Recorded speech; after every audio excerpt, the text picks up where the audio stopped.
En ti confío, Dios poderoso, Emmanuel. En ti está mi fe, en Jesús me esconderé. Que Dios les bendiga, mis hermanos.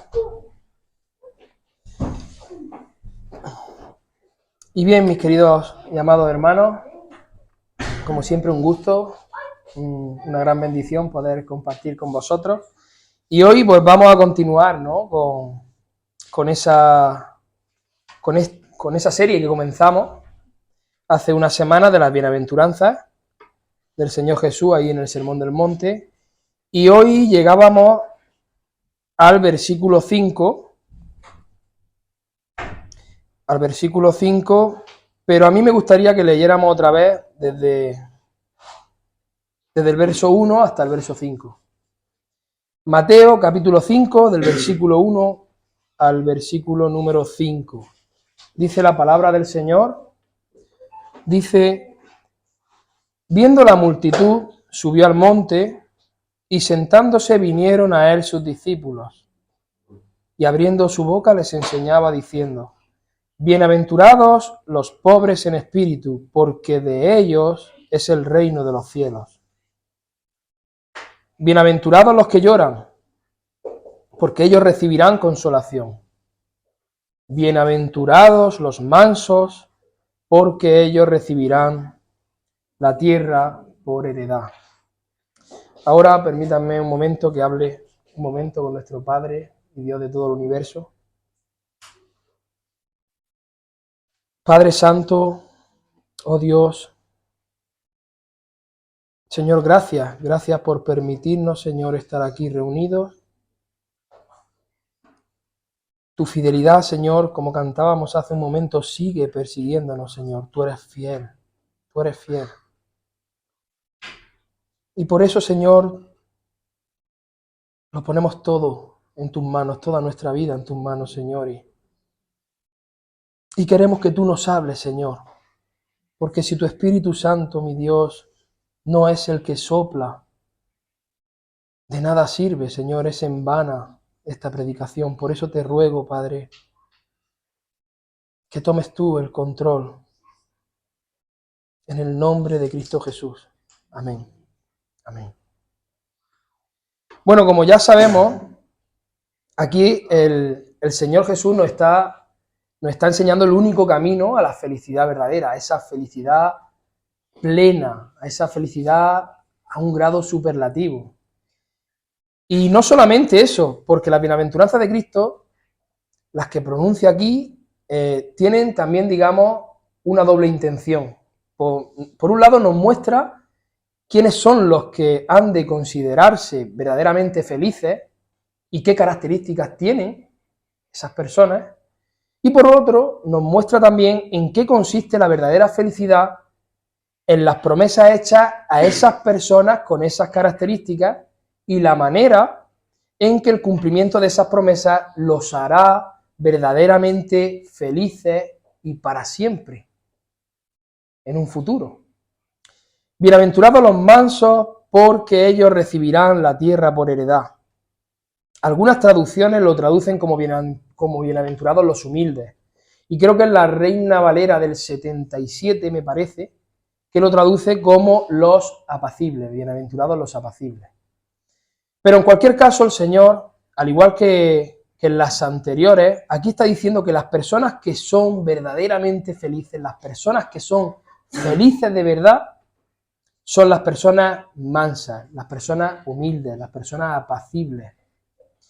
Y no son las personas soberbias, no son las personas orgullosas.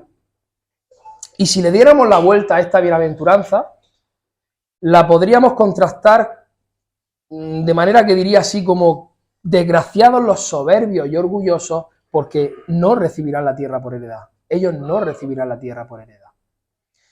Tenemos que recordar, como ya hemos comentado, bueno, voy a dar una pequeña introducción y después pues pasaremos a entrar de lleno, ¿no?, en lo que quiere decir el Señor con esto de que bienaventurados los mansos. ¿Qué son los mansos?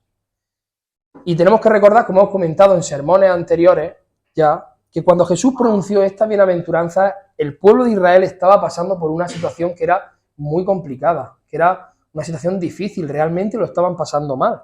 La nación de Israel por muchos años atrás había estado sufriendo, por muchos años atrás había estado padeciendo toda clase de vejaciones, de humillaciones, y cuando nació Jesús, estaban bajo la dominancia del cruel, del corrupto y del poderoso imperio romano. De hecho, los judíos eran siervos y eran esclavos de los romanos. El imperio romano se extendía por toda Europa, el imperio romano se extendía por toda Asia, incluso se extendía por África, y los judíos tenían incluso que pagar impuestos a los romanos. El pueblo judío sufría bajo esa dominancia de ese imperio poderoso, de ese imperio romano.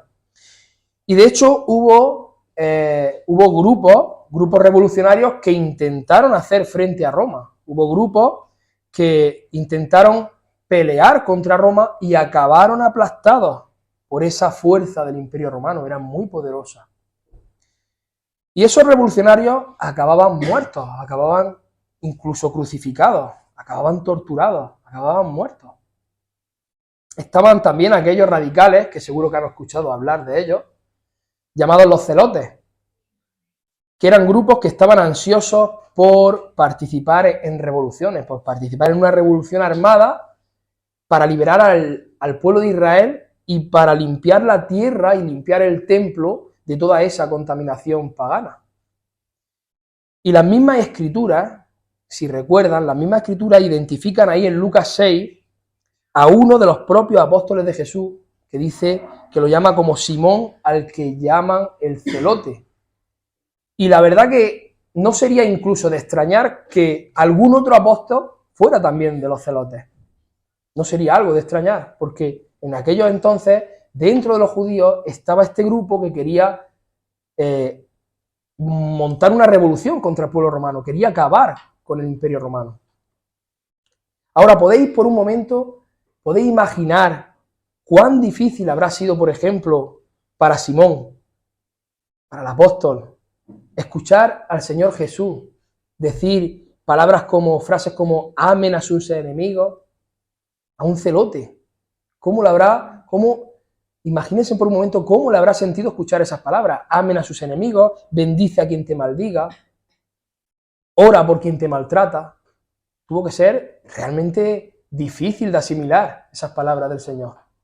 El pueblo de Israel estaba esperando a ese Mesías prometido. El pueblo de Israel estaba esperando a ese Mesías que creían que vendría a dar ese golpe de estado que tanto deseaban, con ese poder y que militarmente conquistaría y derrotaría al poderoso imperio romano.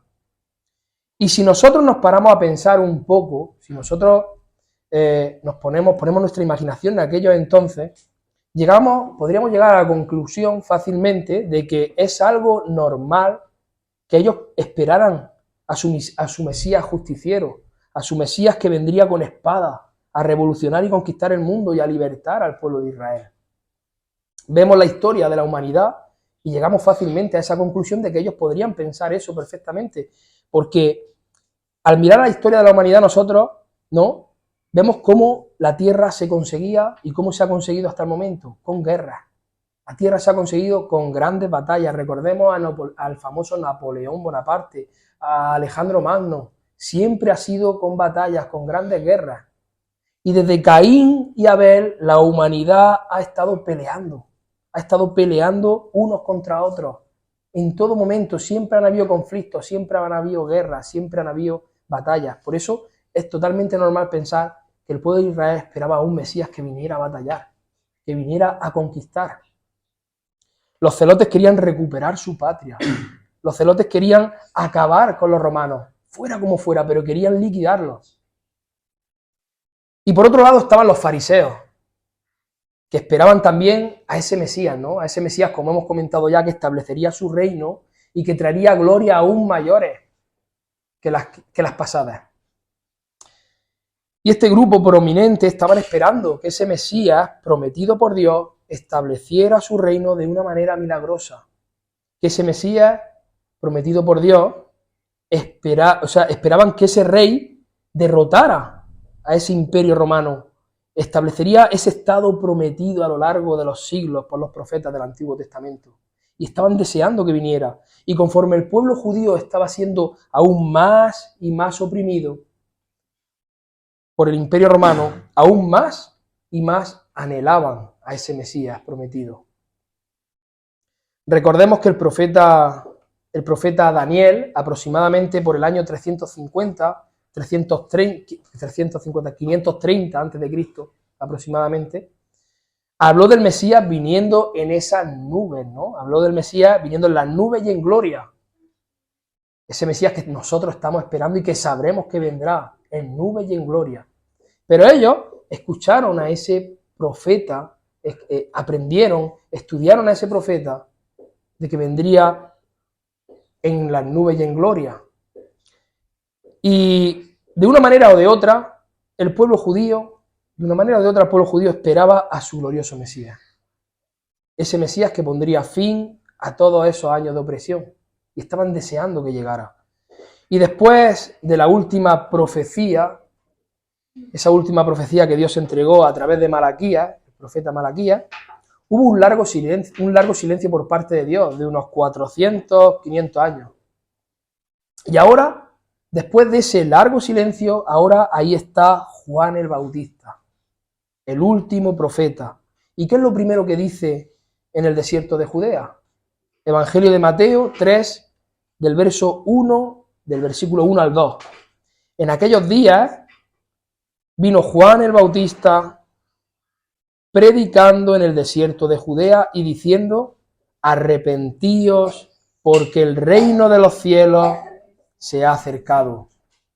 Podemos imaginar al pueblo judío después de un largo periodo de silencio, un largo periodo que Dios no le había hablado, siendo oprimidos, siendo maltratados, humillados, siendo esclavizados. Podemos imaginar ahora escuchar a Juan el Bautista proclamar que el rey había venido, que el reino de los cielos por fin se había acercado. Y ahora el rey está aquí, encarnado sobre la tierra. Y se cumplió lo dicho por el profeta Isaías. Ahí en Mateo 4, versículo 16, dice: el pueblo asentado en tinieblas vio gran luz, y a los asentados en región de sombra de muerte, luz les resplandeció. Su fama se extendió hasta muy lejos, y grandes masas seguían a Jesucristo, grandes masas lo seguían para escuchar lo que tenía que decir. Ese Mesías tan esperado sanaba a todos los afligidos, a todos los paralíticos, sanaba toda enfermedad, hacía milagro tras milagro, señal tras señal, enseñando con autoridad, curaba a los enfermos de una manera inmediata y completamente, no necesitaba de ningún otro tipo de tratamiento. Él llegaba y curaba, milagrosamente los sanaba, fuera cual fuera la dolencia, fuera cual fuera la enfermedad. El Mesías tan esperado había llegado. El Mesías tan esperado estaba ahí y gente de todo lugar estaban maravillados de verlo. Grandes masas lo seguían, toda clase de personas. Anteriormente a Jesús vinieron muchos falsos mesías que militarmente lideraban ataques contra los romanos. Pero todos acababan muertos, todos acababan crucificados, todos acababan muertos, todos fracasaban. Pero ahora Jesús está ahí, está aquí, y Él es totalmente diferente al resto. Habla y enseña con autoridad y hace grandes prodigios, grandes señales, grandes milagros. Y la gente lo sigue, grandes multitudes. Y ahora Jesucristo sube a ese monte y se sienta, alrededor están todos sus discípulos, y entre la multitud habría tanto celotes como habrían también fariseos, una cantidad de personas de diferentes lugares que incluso habían andado muchísimo por muchos días para venir a escuchar lo que ese Mesías tenía que decir. Y el Señor comienza a hablar y a decir que son Felices los pobres. El Señor comienza y dice que son bienaventurados los pobres en espíritu, bienaventurados los que lloran. Y ahora abre su boca y continúa diciendo, bienaventurados los mansos, porque ellos recibirán la tierra por heredad. Imaginaos los celotes escuchando eso. Los celotes escuchando los mansos. Este hombre se ha tenido que equivocar. Se ha tenido que confundir. ¿No serán más bien los fuertes? ¿No serán más bien los osados, los bravos, los echados para adelante? ¿Cómo van a ser los mansos? Pero los mansos no puede ser. O a los fariseos, ¿no? Esos que tanto les gustaba jactarse y que tanto les gustaba darse golpe de pecho de que ellos conocían la ley. O sea, imaginémonos cómo tuvo que ser esas palabras del Señor Jesús. Bienaventurados los mansos. Eso no era lo que ellos querían escuchar. Eso no es lo que el mundo quiere escuchar. Eso no lo es. Eso no son las palabras que ahí fuera quiere escuchar el mundo. Y aquí podemos ver esa progresión de la que estuvimos hablando, ¿no? De que habíamos comentado, ¿no? En sermones anteriores, que hay una progresión bienaventuranza por bienaventuranza. Primero, bienaventurados los pobres en espíritu, es decir, los que reconocemos nuestra bancarrota espiritual, los que reconocen su miseria, los que reconocen la incapacidad de hacer algo que agrade a Dios, que necesitamos al Salvador, al único Salvador Jesucristo, que no podemos hacer nada sin Dios. Es necesario vivir sometido a la voluntad de Dios y vivir en obediencia a Él, porque solamente de esa manera seremos realmente felices. Luego, en segundo lugar, bienaventurados los que lloran. Es decir, el entender esa realidad, la realidad de la situación en la que nos encontramos frente a nuestro Dios. Eso nos lleva al llanto, al lamento. Ahora somos capaces de ver esa distancia que nos separa de Dios. Ahora somos capaces de ver esa lejanía. ¿Dónde está Dios y dónde estamos nosotros? ¿Dónde está nuestro Dios santo, santo, santo? ¿Y dónde en la condición que nos encontramos nosotros? Nos damos cuenta que no todos somos hijos de Dios. No todos somos hijos de Dios, como algunos enseñan, ¿no? La famosa doctrina del universalismo. No todos somos hijos de Dios. El cristiano ahora llora tanto por su pecado como por el pecado de los demás. Al ver esa condición en la que el mundo se encuentra, al ver cómo el mundo está depravado, llora. Y ahora Jesús dice que bienaventurados, no dice que sean bienaventurados los fuertes, no los bravos, no los osados, tampoco los soberbios, tampoco los poderosos. No son los que se piensan justos en sí mismos, no, yo no soy malo, yo no he robado, yo no he matado, yo soy bueno, yo voy al cielo. Tampoco son ellos. Tampoco son los satisfechos con su vida, tampoco los que se creen autosuficientes. Son bienaventurados los mansos. Después de esa pobreza espiritual, después de ese llanto espiritual, ahora hay un cambio en la persona, hay una actitud diferente, hay un cambio radical, y ahora esa persona comprende esa pequeñez. Ahora la persona comprende su pequeñez y ve la grandeza de Dios. Ve que Dios es grande y que Él es pequeño, que Él es insignificante. Y eso nos lleva a adoptar esa actitud de mansedumbre. Eso nos lleva a ser mansos. Todo verdadero creyente es manso. Y eso es una característica del cristiano, mi hermano, del ciudadano del reino, y es algo que todos necesitamos desarrollar día tras día. Forma parte de ese proceso de santificación progresivo que el Espíritu Santo ha obrado en nosotros. Eso no proviene de nosotros, proviene del Espíritu Santo. El Espíritu Santo ha cambiado nuestra vida, ha regenerado nuestra vida, nos ha dado vida, y ahora en ese progreso de santificación progresivo nosotros trabajamos día tras día la mansedumbre. Y es importante bien entender este significado, es importante saber lo que significa la palabra manso en la Biblia, porque manso no es ser débil, como muchos piensan. Ay, el mansito, esa persona es floja, es débil, no. Hay muchas personas que rechazan el concepto de mansedumbre porque lo asocian a ciertas debilidades del carácter, pero ser manso no es ser débil. La palabra griega usada aquí es prais.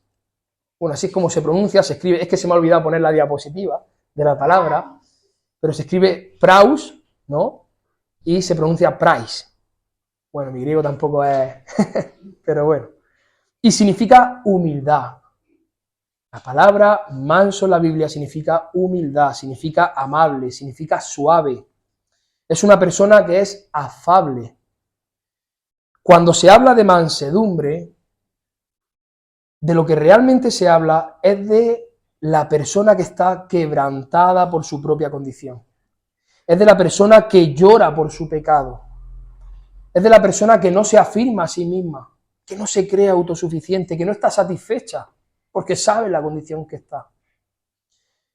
Y muestra esa sumisión a Dios. Eso es mansedumbre. Se somete a la voluntad de Dios, pero Él no es débil. La persona, eso no muestra debilidad. El someternos a la voluntad de Dios no es ser débiles. Si tú realmente eres pobre en espíritu y lloras por ello, si eres consolado por el Señor, entonces eres manso hacia Dios y también eres manso hacia los demás. Cambia nuestra condición totalmente, cambia nuestra forma de relacionarnos con todos, con otras personas. Somos diferentes después de haber conocido al Señor. Somos más dóciles, somos más suaves, más pacientes, más humildes, más amables, más obedientes. Somos más disciplinados, porque en primer lugar somos todo eso ante Dios. En primer lugar lo somos ante Dios y luego ante nuestro prójimo, ante todas las demás personas. Forma parte del carácter de un cristiano. Entonces, ¿quién es el manso? ¿Quién es realmente el manso? El manso no es el débil. El manso es aquella persona que permite que otros la examinen sin enfadarse por ello. El manso es aquella persona que no se pone a la defensiva. No anda atacando en su enojo a todo aquel que hace una crítica sobre ella. Eso es ser manso. El manso se somete alegremente a los designios y a la providencia de Dios en su vida. Se somete con gozo a la palabra de Dios, aunque sea para ser corregido, aunque sea para recibir la vara de Dios, pero lo hace con gozo y lo hacemos con obediencia a las directrices que Dios ha marcado en nuestra vida. Él es soberano y nosotros nos sometemos a su voluntad. Y ahí mostramos la mansedumbre. Los mansos pueden soportar una provocación y no se encienden en ira. El manso es capaz de estar frío cuando el otro está caliente. Permanece sereno, con paciencia, tiene dominio propio. El manso tiene dominio propio. Aunque esté siendo injuriado, aunque esté siendo provocado por los demás, él guarda silencio y se encomienda a la causa de aquel que juzga justamente, como dice Primera de Pedro, capítulo 2, versículo del 20 al 25. Pues qué gloria es si pecando sois abofeteados y lo soportáis, mas si haciendo lo bueno sufrís y lo soportáis, esto ciertamente es aprobado delante de Dios. Pues para eso fuisteis llamados, porque también Cristo padeció por vosotros, dejándonos ejemplo para que sigáis sus pisadas, el cual no hizo pecado ni se halló engaño en su boca, quien cuando le maldecían no respondía con maldición, cuando padecía no amenazaba, sino que encomendaba la causa al que juzga justamente, quien llevó él mismo nuestros pecados en su cuerpo sobre el madero, para que nosotros, estando muertos a los pecados, vivamos a la justicia, y por cuya herida fuisteis sanados, porque vosotros erais como ovejas descarriadas, pero ahora habéis vuelto al pastor y obispo de vuestras almas. Alguien que es manso guarda silencio ante cualquier injuria y se encomienda a la causa de aquel que juzga justamente. Nos sometemos a la voluntad de Dios, a la providencia de nuestro Señor. La mansedumbre no muestra debilidad. La palabra manso para el mundo no es una palabra respetable, no les gusta. es una palabra que califica a alguien débil, es una palabra que califica a alguien con un carácter bajo. Es el retrato de una criatura sumisa e ineficaz. Pero muy lejos de todo eso, hermano, ser manso no significa ser débil. Ser manso es tener poder bajo control, es tener dominio propio, poder bajo control. Una posible traducción de esta bienaventuranza, tal como dice William Barclay, en su comentario sería: bendita la persona que tiene bajo control todos sus instintos, impulsos y pasiones. Bendito el que se mantiene total y constantemente bajo su propio control. Fin de la cita. Es poder bajo control, hermano. Esta palabra en griego prais también se utilizaba para referirse a un animal que había sido domesticado. Se utilizaba para referirse a esos animales que habían sido domesticados, que se habían acostumbrado, que habían aprendido a obedecer la voz de mando, la voz de su amo. Había aprendido a aceptar el control, a someter su fuerza y a obedecer las riendas de la voz de su amo. Los mansos no son cobardes, los mansos ni son cobardes y mucho menos es una persona impotente. No, los mansos son aquellos a quienes rara vez y difícilmente se les provoca. Son aquellos que rápida y fácilmente se apaciguan y que prefieren sufrir ellos y perdonar 1000 veces antes que vengarse una sola. Esos son los mansos. Los que prefieren sufrir y perdonar antes que vengarse. Los mansos son los conformados al carácter de Cristo. Él mismo ahí en Mateo 11, verso 29 dijo: llevad mi yugo sobre vosotros y aprended de mí, que soy manso y humilde de corazón, y hallaréis descanso para vuestras almas. Él mismo lo dijo. Un manso es, como escuchaba a un pastor comentar, un manso es un león bajo control. Un manso es un león bajo el control divino. Bajo el control divino. El manso ha cedido todo su ser. El manso ha cedido todo su poder, toda su voluntad, todas sus ambiciones, lo ha cedido todo al control de Dios. Esa es la persona mansa. A diferencia de lo que el mundo piensa, a diferencia de lo que enseña, que hemos de ser fuertes y tener seguridad en nosotros mismos, que debemos hacer lo que nuestro corazón, lo que dicte nuestro corazón, nosotros somos autosuficientes, no necesitamos nada ni a nadie. No son los grandes, hermanos, no son los poderosos, no son los capaces, no son los que se envanecen, no son los que se vanaglorian, no son los que tienen la autoestima por las nubes, no son los que tienen riqueza, los que tienen poder, no. Las Escrituras están llenas de ejemplos de personas mansas, de personas que tenían ese carácter de mansedumbre, que vivían en mansedumbre. El manso no se enorgullece y tampoco trata de imponerse. No lucha porque se tenga en cuenta su posición social o su nivel de alto estatus, sino que más bien lo que hace es cede a sus derechos de elegir primero. Porque el manso no se preocupa tanto por sí mismo. El manso, a diferencia de la gente del mundo, una persona mansa no se preocupa tanto por sí mismo. Él cede que elijan los demás. El mundo mira por sí mismo. Todos lo sabemos. El mundo mira por ellos mismos. El mundo, hasta esas mismas filosofías, esa misma psicología que el mundo enseña a las personas, mira por ti mismo. Los demás no importan. Que seas tú feliz. Da igual que rompas familia. Da igual que dejes a tu marido, que dejes a tu esposa, da lo mismo. Si tú no estás feliz, pues a otra cosa mariposa. Y eso no es así.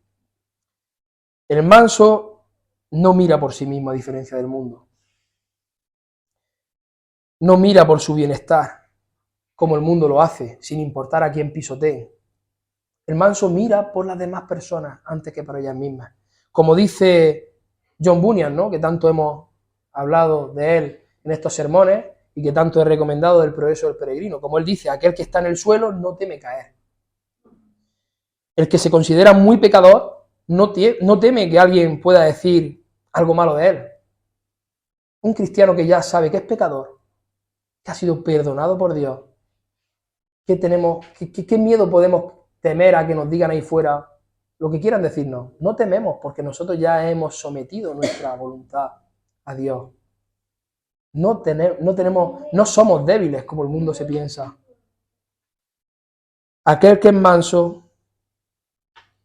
manso también es benigno. Aquel que es manso es paciente. Aquel que es manso escucha. Y aquel que es manso pone también todo su ser dispuesto a aprender. En Abraham, ahora vamos a ver algunos ejemplos de personas bíblicas que han mostrado ese carácter de mansedumbre. Personas mansas. En Abraham podemos ver esa humildad y esa mansedumbre. Cuando hubo discusión entre sus siervos, ¿no?, con los de su sobrino Lot, él, que era el escogido por Dios, él era el líder, dejó escoger a su sobrino y confió ¿en qué? En la providencia divina. Él confió en Dios. Abraham no se quejó. Él permaneció dócil, él permaneció apacible. Y él confiaba en que a pesar de que le tocara las tierras más secas, más muertas, él confió en la providencia de Dios y él sabía que Dios es quien sustenta todo y confió y esperó en Jehová, como dice el Salmo 37, que ahora más adelante lo leeremos. Y por nombrar otro ejemplo, ¿no?, de muchos que podemos encontrar en la Escritura, está también José. También ahí en Génesis, él tuvo el poder para vengarse de su hermano cuando lo vendieron como esclavo, incluso maquinaron matarlo.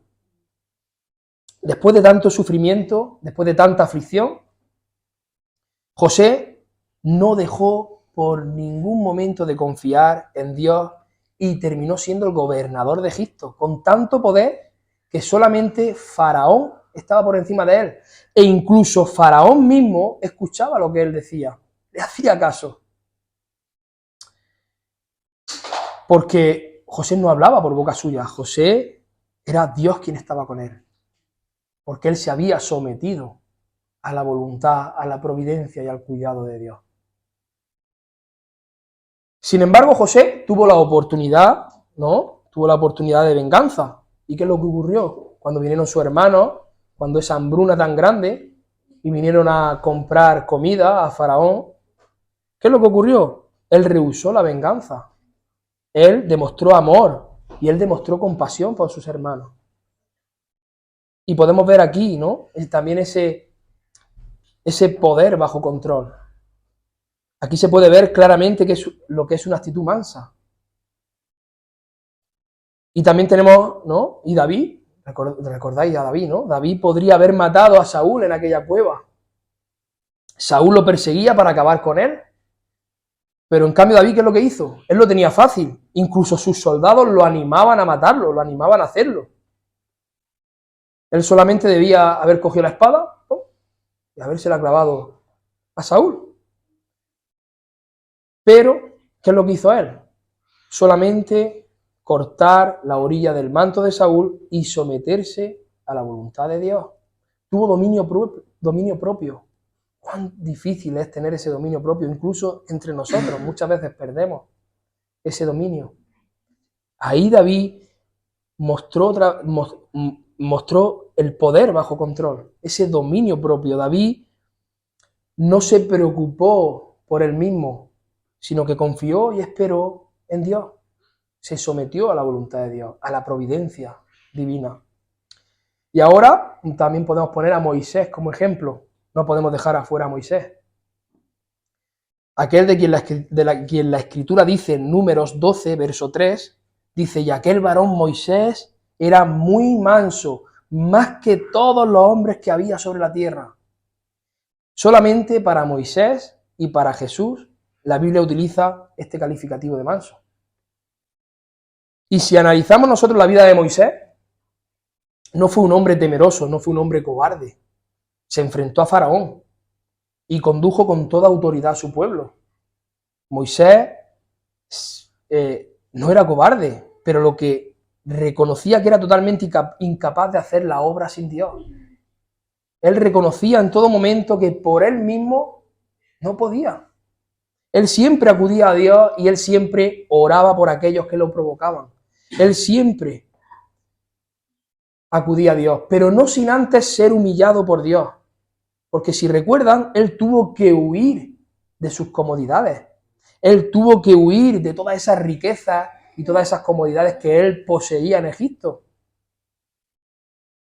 Y tuvo que vivir como extranjero hasta pasados 40 años pastoreando ovejas. Y después de eso, fue traído a la presencia de Dios para ser usado por Dios como Dios quería, conforme a la voluntad de Dios. ¿Y cómo es que Moisés era manso? Porque reconocía su inutilidad. Él reconocía que él no podía hacer lo que Dios le pedía que hiciera. Dios le dice a Moisés que lo enviará a Faraón y que sacará al pueblo de Israel de Egipto, pero Moisés le responde que quién era él, que quién era él. ¿Os dais cuenta? Él no tiene ninguna confianza en él mismo. Eso es ser manso, hermano. Es ser humilde. Necesitamos a Dios para todo. Un verdadero cristiano necesita a Dios para todo. Pone toda su confianza en Dios. Se somete a Él. El mundo necesita el poder del Evangelio, hermano. El mundo necesita reconocer que no es por ellos mismos. El mundo necesita reconocer, el hombre necesita dejar su soberbia y ver esa ruina absoluta en la que se encuentra. El hombre necesita ver que su vida sin Dios es ruina. Ver su indignidad. El hombre necesita ver su miseria, esa indignidad y esa miseria puesta desnuda frente a esa benignidad, a esa bondad de nuestro Dios en Cristo Jesús. Ahí es donde se tiene que ver reflejado el hombre. Y Jesucristo es el ejemplo supremo de esa mansedumbre. Jesucristo es el ejemplo. Moisés no era más que una sombra del Señor Jesús. Jesucristo es un mayor Moisés. Él mostró ese carácter sumiso ante toda provocación. Jesucristo, él estuvo en todo momento dispuesto a sufrir. Él no causó daño a nadie. En todo momento estuvo dispuesto a sufrir y no le hizo daño a nadie. Él no fue un cobarde, él no fue un débil, él fue manso y humilde de corazón.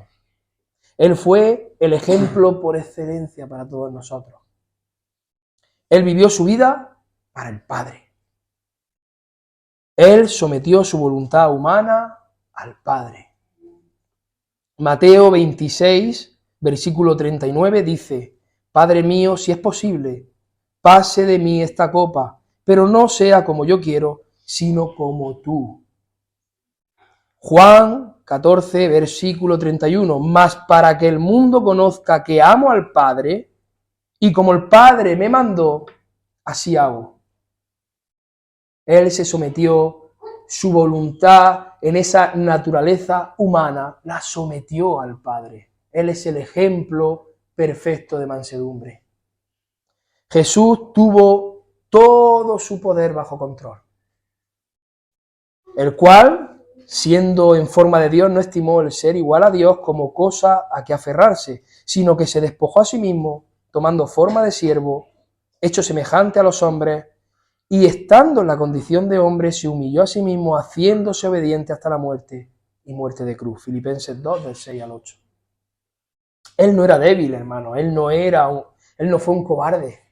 Jesús entró, si recordáis, 2 veces al templo y confrontó a la panda de hipócritas que había ahí. A todos esos falsos, sin miedo, los confrontó.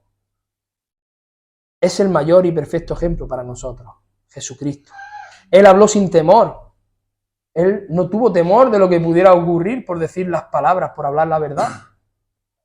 Él condenó a los líderes de Israel.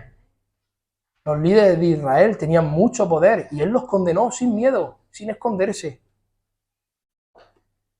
Enfrentó toda clase de hostilidad. Él enfrentó toda clase de burla, de persecución, y finalmente enfrentó una terrible ejecución en la cruz, y su poder estuvo en todo momento bajo el control de Dios. Su poder, su voluntad estuvo en todo momento sometida al Padre, y esa es la clase de persona que entra en el reino celestial. Esa es la clase de persona, ese es el carácter de un verdadero cristiano. Ese es el carácter de un heredero del reino. Aquel que depende solamente de Dios, aquel que pone su vida entera en manos del Padre Celestial, aquel que mira su condición sin esperanza a causa del pecado, que ve su bancarrota, que ve su miseria, esa miseria espiritual, que se lamenta de esa depravación total que tiene el ser humano, y que se rinde, que se postra, que se desparrama delante de Dios, se somete a Dios, se arroja, literalmente se arroja totalmente a Dios. Y eso es ser manso, eso es mansedumbre, mi hermano. Arrojarnos delante de nuestro Dios, que Él tome la rienda de nuestra vida, que se haga su voluntad en nuestra vida, hágase tu voluntad y no la mía. Eso es ser manso. El carácter manso no es una cualidad natural, es una cualidad en todo cristiano, en todo aquel que ha nacido de nuevo, en la persona regenerada por la única obra del Espíritu Santo. Es un regalo de Dios. No todos lo poseen. No podemos. Sin la obra del Espíritu Santo en nuestra vida, no podemos. Es un regalo de nuestro Señor. Y ya en la antigüedad podemos ver al rey David aconsejando sobre este comportamiento en el Salmo que he dicho que íbamos a leer, el Salmo 37. Y vayamos ahí por un momento y leamos del versículo 3 al versículo 9. Salmo 37 del 3 al 9. Dice: confía en Jehová y haz el bien, y habitarás en la tierra, y te apacentarás de la verdad. Deleítate a sí mismo en Jehová, y Él te concederá las peticiones de tu corazón. Encomienda a Jehová tu camino, y confía en Él, y Él hará. Exhibirá tu justicia como la luz, y tu derecho como el mediodía. Guarda silencio ante Jehová y espera en Él. No te alteres con motivo del que prospera en su camino. Por el hombre que hace maldades, deja la ira y desecha el enojo. No te excites en manera alguna a hacer lo malo, porque los malignos serán destruidos, pero los que esperan en Jehová, ellos heredarán la tierra. Versículo 9 dice: los que esperan en Jehová, ellos heredarán la tierra. Bienaventurados los mansos, porque ellos recibirán la tierra por heredad. La mansedumbre es esperar en Dios, hermano. Ahora miren el versículo 11 del mismo Salmo 37. Pero los mansos heredarán la tierra y se recrearán con abundancia de paz. Aquí podemos ver el carácter de alguien manso. Esa bienaventuranza hace referencia a este salmo. Jesucristo estaba haciendo una referencia a este salmo. Los mansos simplemente entregan todo a Dios. Se desparraman delante de Dios. Los mansos confían a pesar de lo que les pueda ocurrir.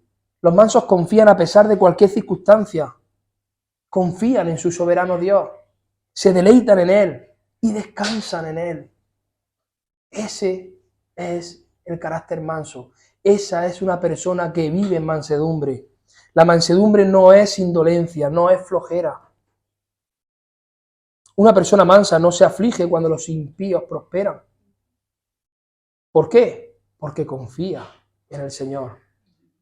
Porque ha sometido su voluntad a la providencia de nuestro Dios.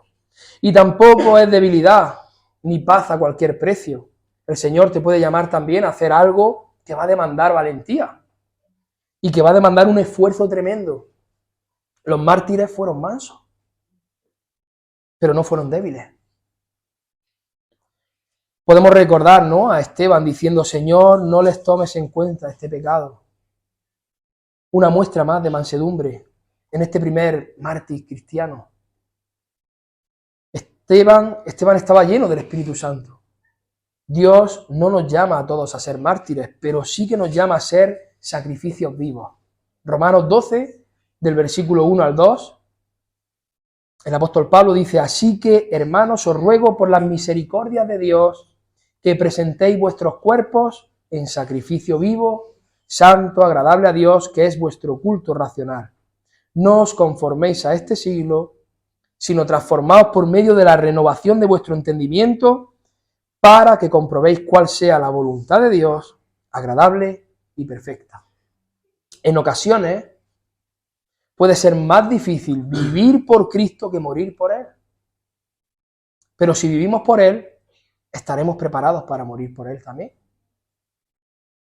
Si eso es lo que nos llama a hacer Dios, estaremos preparados. Un espíritu manso es simplemente esperar en Dios, confiar en Él, someternos a su voluntad, sea la situación que sea, venga lo que venga, vengan tormentas, vengan gigantes, venga lo que venga, el problema que tengamos, someternos a la voluntad de nuestro Dios. Ese es el carácter de mansedumbre. Aquellos que son mansos son bienaventurados. Dice el Señor en la bienaventuranza, son felices, tienen paz. ¿Por qué? Porque no se inquietan ni se turba a pesar de los inconvenientes de la vida. Se adecuan y se someten a cualquier relación, a cualquier compañía, a cualquier situación. Una persona mansa se adecua a lo que venga. Un cristiano que vive en mansedumbre, un verdadero cristiano, puede estar en cualquier lugar, con cualquier persona, con cualquier carácter. ¿Por qué? Porque nosotros dependemos de Dios, no de la persona, no de esa persona. Los mansos son dichosos porque saben vivir a cualquier precio. Y también son aptos para morir si así Dios lo decide. Alguien que verdaderamente es piadoso y vive una vida de mansedumbre, acepta también la exhortación y agacha su cabeza y reconoce sus errores. Eso también es ser manso. Su orgullo es tan pequeño que es muy, muy difícil ofenderlo. Gálatas 5, del 22 al 23. Mas el fruto del Espíritu es amor, gozo, paz, paciencia, benignidad, bondad, fe, mansedumbre, templanza. Contra tales cosas no hay ley. La mansedumbre es un aspecto esencial de ese fruto del Espíritu, hermano. Y eso se encuentra en aquellas personas que han sido disciplinadas para la piedad y que esa instrucción las ha llevado a la dulce resignación de la voluntad de Dios. Como antes comentaba, el ser manso es un regalo de Dios. El ser manso es un regalo. Y cuando se pone en práctica, esa gracia en el creyente lo capacita para soportar con paciencia cualquier agravio, cualquier insulto que nos puedan decir. Y lo lleva a estimar a los demás hermanos, nos lleva a estimarlos como superiores a nosotros mismos. Filipenses capítulo 2, versículo 3. Nada hagáis por contienda o por vanagloria, antes bien, con humildad, estimando cada uno a los demás como superiores a él mismo. El carácter manso nos lleva a estimar a los demás hermanos como mayores que nosotros. Aquel que es manso está listo para que el más pequeño de los hermanos lo instruya y lo amoneste. Está listo, está preparado, no se ofende si necesita una corrección. Sirve sin jactarse también. No busca ser visto dándose golpes de pecho por lo bien que lo ha hecho. No se da los golpes de pecho. Él sirve sin jactarse.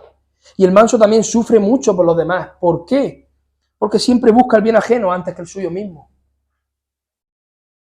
En contraste, ¿no?, con esa naturaleza humana que es egocéntrica. La naturaleza pecaminosa, la naturaleza humana es egocéntrica. El ego. Y solo mira por sí mismo. Solamente el Espíritu Santo de Dios es quien nos puede capacitar con esa bendita virtud. Solo el Espíritu Santo de Dios.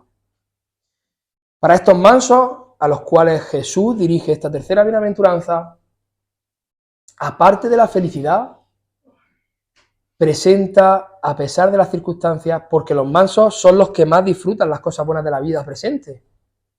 ya que están liberados del espíritu codicioso que gobierna el mundo y viven contentos con las cosas que tienen. Y a pesar de las circunstancias, hay una bendición reservada para ellos. Recibirán la tierra por heredad. Los mansos recibirán la tierra por heredad. Todas las bienaventuranzas van unidas, hermanos. No puedes ser manso sin ser pobre de espíritu y tampoco puedes llorar sin vivir en mansedumbre. En las bienaventuranzas se describe un carácter completo, aspectos esenciales del cristiano, intrínsecos en los cristianos, sin los cuales literalmente no hay cristianismo. No lo hay. Así como también se describe una bendición completa en muchos aspectos. Los orgullosos y descontentos no heredarán la tierra por muchas riquezas, por muchas posesiones que tengan. Muchas personas quieren tener muchas cosas en esta vida, muchas personas se afanan por conseguirlas, aunque para ello cometan injusticias, aunque para ello se salten las leyes y pequen contra Dios para tenerlas. ¿Y qué dice Isaías 5:8? Ay de los que juntan casa a casa y añaden heredad a heredad hasta ocuparlo todo. ¿Habitaréis vosotros solos en medio de la tierra? Todos aquellos que ponen sus corazones en las riquezas del mundo y que solo se preocupan por conseguir y por codiciar sin medida, como si no tuvieran nada que buscar, como si no tuvieran nada que hacer, excepto tener más y más y más y más. En un abrir y cerrar de ojos, hermanos, ya no tendrán nada. Ya no habrá esperanza para ellos y ya no tendrán la tierra por heredad. ¿En cuánto? 30, unos 40, unos 50, unos 80 años, pero ya no tendrán nada, no tendrán esperanza. Y de hecho tampoco saben disfrutar las posesiones en esta vida. Por mucho que tienen, viven llenos de riquezas materiales, viven llenos, pero viven con corazones vacíos. Viven amados incluso por un amor que es interesado y que es falso por las demás personas, solamente por el interés de sus bienes. No es un amor ágape, verdadero, como Dios pone en nuestros corazones, por la obra de su Espíritu Santo. Es un amor interesado, en todos lados, en las familias, por parte de los hijos, de los padres a los hijos, entre amigos. Hay interés, siempre hay interés. Sin embargo, los mansos no se preocupan por estas cosas y las tendrán en abundancia, porque también dijo el Señor en Marcos 10, del versículo 29 al 30, respondiendo Jesús y dijo: de cierto os digo que no hay ninguno que haya dejado casa o hermanos o hermanas o padre o madre o mujer o hijos o tierras por causa de mí y del Evangelio, que no reciba 100 veces más ahora en este tiempo, casas, hermanos, hermanas, madres, hijos y tierras, con persecuciones y en el siglo venidero la vida eterna. Para todos aquellos que han elegido a Cristo por encima de todo lo demás, incluso por encima de sus amados familiares, el Señor les promete abundancia. Recibirán 100 veces más, disfrutarán sus posesiones mucho mejor que los impíos, las disfrutarán y tendrán nuevos familiares, la familia de la fe, una familia para siempre, una familia que nunca morirá, una familia eterna. La mansedumbre promueve la salud, la mansedumbre promueve la paz, promueve el gozo, la seguridad, la tranquilidad en esta vida y las bendiciones tanto de arriba como las de aquí abajo. El verdadero manso siempre está satisfecho. Tenga más o tenga poco, como el apóstol Pablo, ¿no? Sé vivir en abundancia y sé vivir en pobreza. Segunda de Corintios, capítulo 6, versículo 10, como dice Pablo, ¿no? Como entristecidos, mas siempre gozosos, como pobres, mas enriqueciendo a muchos, como no teniendo nada, mas poseyéndolo todo. Y si sufrimos por ser mansos, hermanos, también reinaremos con Él. Porque somos herederos de Dios y coherederos en Cristo, si es que padecemos juntamente con Él, como dice la carta de Romanos en el capítulo 8. Muchos se jactan de tener paz en sí mismos, a quienes Dios no le ha dado paz, y se jactan de tenerla. Pero los santificados, los cristianos, tienen el Espíritu de Dios que da testimonio a sus espíritus y paz a su alma.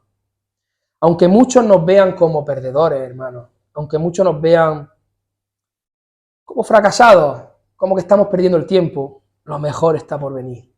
Lo mejor está por venir. De la misma manera que en la boda de Canaán, ¿no? Dios dejó el mejor vino para el final. Lo mejor está por venir para todos los hijos de Dios. Somos herederos a la espera de recibir nuestra herencia. No somos perdedores, no podemos ser perdedores porque Cristo ya venció. Es que no podemos. Y todos los que ahora comparten los sufrimientos de Cristo oirán finalmente de los labios de Cristo: bien hecho, buen siervo y fiel, entra en mi reposo. Y qué maravilloso. A mí cada vez que leo esta frase se me ponen los pelos de punta. Cuando Cristo nos vea y nos mire y nos diga: bien hecho, buen siervo y fiel, entra en mi reposo. Eso no lo tienen ahí fuera. Eso lo tenemos nosotros. Y somos privilegiados y es un regalo de Dios. Mateo 23, versículo 15. Para ir terminando, ¿no? Vamos a leer esa contrapartida, ese tercer ay de Jesús, ahí en 23:15. Ay de vosotros, escribas y fariseos, hipócritas, porque recorréis mar y tierra para hacer un prosélito, y una vez hecho, le hacéis 2 veces más hijo del infierno que vosotros. Hermano, un prosélito es una persona de origen gentil, pero convertida al judaísmo, por si alguien no lo supiera. Y dice Jesús que los escribas y fariseos se recorrían el mar y la tierra, no como exagerando, ¿no? Como haciendo gran énfasis, con tal de convencer a una sola persona y hacerla como ellos. Y qué bueno sería que los cristianos en el día de hoy pusiéramos la misma ansia por predicar el Evangelio, ¿verdad? Qué bueno sería. No por convencer, porque nosotros no convencemos a nadie, pero sí por llevar el Evangelio de Cristo a cada rincón, por llevarlo a cada lugar, y que Dios añada a su iglesia a aquellos que han de ser salvos. Y aquí pareciera, ¿no?, que en un principio no hay ningún tipo de relación opuesta entre la bienaventuranza de los mansos con este ay. Parece que no hay relación, pero si realmente prestasteis atención en el sermón anterior a este, recordaréis que hablamos acerca de esa codicia, de estos hipócritas que ocultaban bajo ese manto de piedad. Ellos ocultaban su codicia bajo un manto de piedad, bajo una vida piadosa falsa. Como bajo el pretexto de la religión, ¿no? Ese pretexto, como pretendían que todo aquello que deseaban, ¿no?, codiciarlo y conseguirlo con mentiras, y tratando de impresionar y mostrar una vida en mansedumbre, la cual en realidad solo era una fachada barata, sepulcros blanqueados, pero muertos por dentro. Y entonces ahora, si pensamos en aquello que hablamos en aquel sermón, entonces sí podemos ver que la relación es evidente. En Mateo 5, versículo 40, el Señor habló del carácter manso en estos términos: y al que quiera ponerte a pleito y quitarte la túnica, déjale también la capa. Hermanos, significa que alguien que vive en mansedumbre está dispuesto a perder si con ello Dios es glorificado. Eso significa. Pero estos hipócritas religiosos eran muy diligentes para hacer prosélitos, pero no por la gloria de Dios, ni tampoco por el bien de la alma, sino más bien para vanagloriarse ellos mismos. Para vanagloriarse ellos mismos de haberlo hecho como ellos, y de alguna manera también tener la posibilidad de sacarle algún beneficio a esas pobres personas manipuladas. No buscaban hacer seguidores de Dios, sino seguidores de ellos mismos. Esos escribas y fariseos en realidad tenían malas intenciones y no lo hacían con humildad, sino que querían aprovecharse de ellos, hermanos. Son enemigos del Evangelio y son muy, muy, muy ingeniosos y son grandes trabajadores para su obra. Recorrían mar y tierra, dice el Señor, recorren mar y tierra para hacer prosélitos. Son muy ingeniosos y grandes trabajadores para su obra, pero no para el reino de Dios, no para el reino celestial. Hacer un prosélito, si ha sido Dios quien ha regenerado esa alma en el verdadero cristianismo, no es malo. Pero lamentablemente, hermano, hoy también es posible hacer esos prosélitos con fines equivocados. Por ejemplo, demostrando más celo y empeño en traerlo a nuestra iglesia que en traerlo a Cristo. Y yo personalmente, yo he visto entrar a un alma, a una persona en la iglesia, y escuchar unas animadas y emocionantes alabanzas llenas de palmas, de panderetas, de tambores, una fiesta súper alegre, dando saltos de alegría. No locura, sino alegre, una fiesta, alabando al Señor con panderetas, tambores, y después de eso invitar al pecador a recibir a Jesús en su corazón, sin escuchar el Evangelio. Eso lo he visto yo con mis propios ojos. Y eso a un verdadero cristiano le parte literalmente el alma. A mí me partía el alma ver eso. Un incrédulo, un mundano, después de un servicio de adoración, después de recibir un sermón, después de escuchar el Evangelio de Jesucristo, debe salir confrontado con su pecado. Y pueden ocurrir solamente dos cosas, hermanos. Si verdaderamente se está predicando el Evangelio de Cristo, solo pueden ocurrir dos cosas. Una, que se vaya enfadado, que se vaya blasfemando contra la iglesia, pensando que somos unos amargados y que no sabemos disfrutar de la vida porque siempre estamos hablando del pecado, siempre estamos hablando de un mundo que está acabado, que está próximo a su destrucción, que estamos hablando de que todos se van a ir al infierno si no se arrepienten, si no reciben al Señor, si el Señor no transforma sus vidas. Y la otra, que se vayan llorando. La otra es que se vayan llorando, que se vayan lamentándose por su pecado. Y reconociendo que están totalmente perdidos sin Cristo. Que de qué les sirve tenerlo todo si como hemos dicho antes, en un corto periodo de tiempo, 30, 20, 50, 80, el que más, perderá su alma y la perderá en el infierno y pasará una eternidad sufriendo por haber rechazado al único que lo puede salvar. Pueden pasar esas dos cosas. No se le puede invitar a una persona, porque de hecho no es el pecador quien acepta a Cristo, mi hermano, es el Señor quien en su soberanía absoluta decide solamente por su gracia salvar al pecador y llevarlo al arrepentimiento mediante esa obra sobrenatural del Espíritu Santo de Dios. Pero es lamentable ver cómo después de una alegre alabanza se le invita ya a aceptar a Cristo, lo están haciendo dobles hijos del infierno.